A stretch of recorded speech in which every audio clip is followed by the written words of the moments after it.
Je vous appelle deux choses ce matin. Première chose, je pense que ça avait peut-être été déjà mentionné sur votre tribune ou pas, mais pas grave. Juste pour rappeler, il va y avoir beaucoup de gens qui vont manifester dans les prochains jours, même aujourd'hui, contre le fameux passeport anti-liberté que j'aime bien appeler. Une manifestation à Québec qui va être à la Cage au Sport, là, le commerce qui a porté volontaire pour...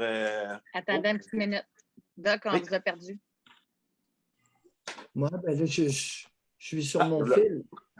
Okay. Normalement, c'est vous êtes de retour. correct. OK. Continuez, Alexis. C'est pas à faute du doc, c'est Google qui nous a bloqués parce qu'on parle de choses illicites. Non, je suis plugué sur mon fil. Normalement, ça devrait être correct. Mais est-ce que votre fil est sur la charge? Oui, José. Tout est supposé être bon. En tout cas. OK. Oui. Donc, c'est ça. Il va y avoir une manifestation aujourd'hui à Cage au Sport, le Bourgneuf à Québec. Donc, ils attendent de 200 à 500 personnes pour aller manifester justement contre les mesures du passeport.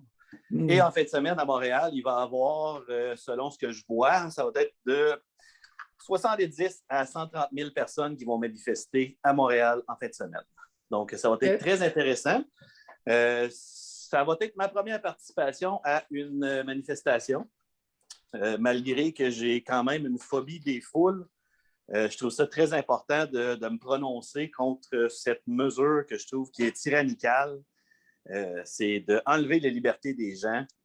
Et je crois que la population doit se manifester contre cet abus de pouvoir de la part de nos politiciens. Alexis, j'ai lu quelque chose tantôt, puis j'aimerais ça vous entendre là-dessus parce que moi, j'aime beaucoup le Courrier international. Là, il ramasse plein de nouvelles de partout, puis il condense ça. Puis là, il disait qu'en France, il y en a eu beaucoup, des manifestations contre tout ça.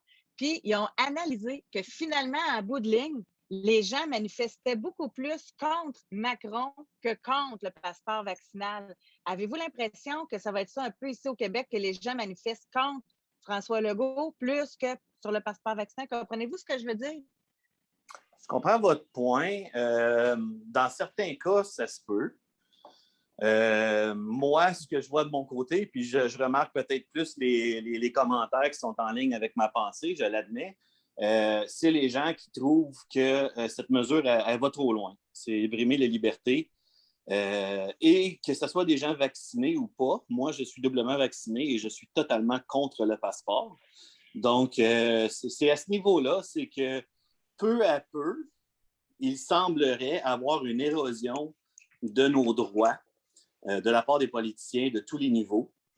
Le fameux, comment je pourrais dire, le fameux dicton de « Inquiétez-vous pas la population, on va vous garder en sécurité, mais pour vous assurer une sécurité, on doit vous enlever vos libertés. Vous êtes trop fous pour vous occuper de vous-même, laissez-nous s'occuper de vous. » Donc, c'est un peu ça. Je trouve que c'est vraiment, vraiment aller trop loin. Je pense qu'il y a beaucoup de gens comme moi qui ont été tolérants dans les mesures de la dernière année, de porter les masques, du couvre-feu, de toutes les niaiseries qui ont sorti. Celle-là ne doit pas passer. C'est mon opinion. Il y a des gens qui sont peut-être pour le passeport.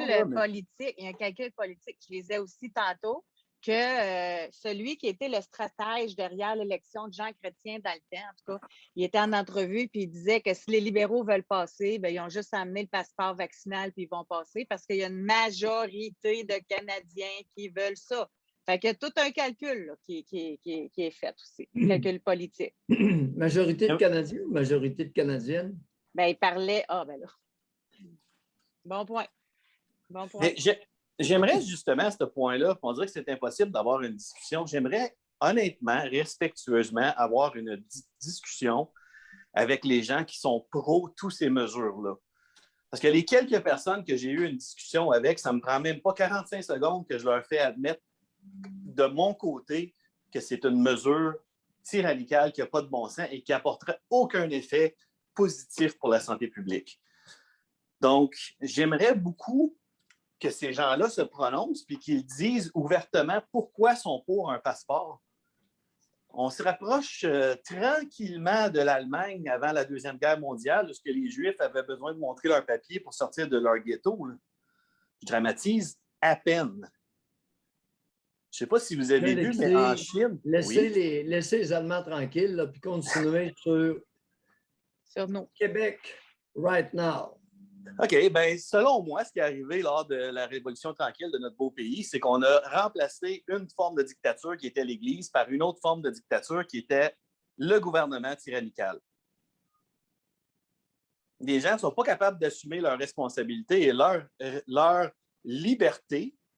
À chaque fois que les gens ont un problème, ça prend toujours une intervention du gouvernement. Toujours une intervention du gouvernement. Le Dieu gouvernement va nous sauver. Ton toit coule, gouvernement. Inondation, gouvernement. Ta femme te laisse, gouvernement. Tout est toujours basé sur l'intervention gouvernementale. Les gens n'ont aucune responsabilité pour leur vie.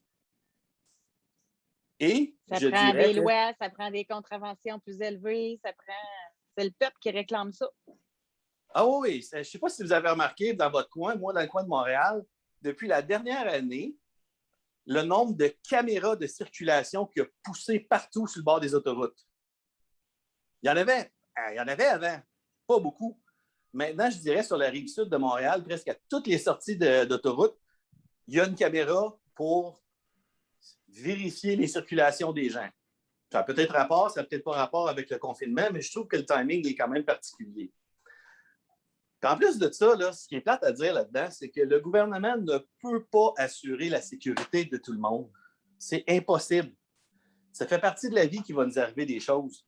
On va tomber malade, on va souffrir des transgressions, on va avoir plein d'affaires. Ce n'est pas au gouvernement de gérer notre vie et de nous donner dans un petit cocon une sécurité ultime. Ce n'est pas une bonne idée, puis ils ne sont pas capables. Donc, c'est pour ça que je trouve que c'est important, c'est essentiel de manifester contre cette mesure tyrannicale, de finalement s'assumer. Je pense qu'on s'assume dans certaines choses de notre population, mais pas sur les bonnes tout le temps. La liberté n'a pas beaucoup de valeur dans la population québécoise, à mon avis. Je vais vous donner un exemple d'État voyou. Hier après-midi, j'ai payé mes plaques d'immatriculation sur mon pick-up et sur ma petite Elantra. Je regarde le détail. Ça me coûte 353 $ de plus que le 222 sur chacun des véhicules. Je regarde. Forte cylindrée au féminin pour mon pick-up. Un GM 250. Un pick-up, c'est marqué forte cylindrée. D-R-E accent aigu E. Comme si c'était une minoune de luxe. C'est un pick-up avec lequel je travaille sur mes terres à bois. État voyou. 350 $ parce qu'à 72 ans, avec une patte, je mets ma jambe de bois puis je m'en vais transporter des affaires avec mon pick-up. État voyou. Une forte cylindrée. L'imbécile qui a facturé 353 $ de plus, ne sait pas qu'est-ce que c'est. Un pick-up avec un moteur 6.6 Duramax. Effectivement. État voyou. C'est sûr que ça donne du carburant pour des individus comme vous. Je n'étais pas de bonne humeur. À 72 ans, avec une patte, si j'attrape l'imbécile qui est allé me charger ça, forte cylindrée. D-R-E accent aigu E. La nouille, c'est un pick-up. C'est un camion. Mais moi, n'importe quoi, mais pas une forte cylindrée. Je pense qu'avec votre camion, moi, en passant, j'ai fait l'exercice, j'ai passé d'un 5.3 à gaz à un RAM éco-diesel. Donc, vu que c'est un 6 cylindres, je ne paye plus la surcharge. Il est plus puissant, puis il fait plus de pollution que mon vieux, mais je n'ai pas besoin de le payer parce qu'il y a une plus petite cylindrée. Mais pas grave. Le pick-up est diesel, le moteur Duramax diesel. Exactement. Mais moi, Mais c'est ça, comment j'ai un ça se écho de fait qu'ils diesel. Vous dites que ça a été enlevé, la surprime? Oui, que j'ai passé d'un 5,3 à essence, qui était un 8 cylindres, à un 6 cylindres, 3 points, j'oublie la cylindrée de mon nouveau camion diesel. Je ne paye plus cette surcharge, ce qui est quand même drôle, mais peu Voyons. importe. Ah non, non, vous savez, l'État voyou est vraiment surveillé. Il y a des maudits voleurs et crosseurs là-dedans.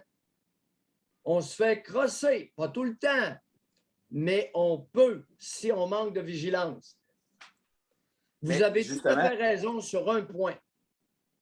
L'État considère la collectivité comme étant niaiseuse et envoie le message très clair. Laissez-nous prendre soin de vous. Nous savons ce qui est bon pour vous. Et ça, c'était particulièrement évident avec le premier gouvernement de René Lévesque, le gouvernement péquiste. Le Conseil des ministres de René Lévesque savait ce qui était bon pour les Canadiens français habitant le Québec.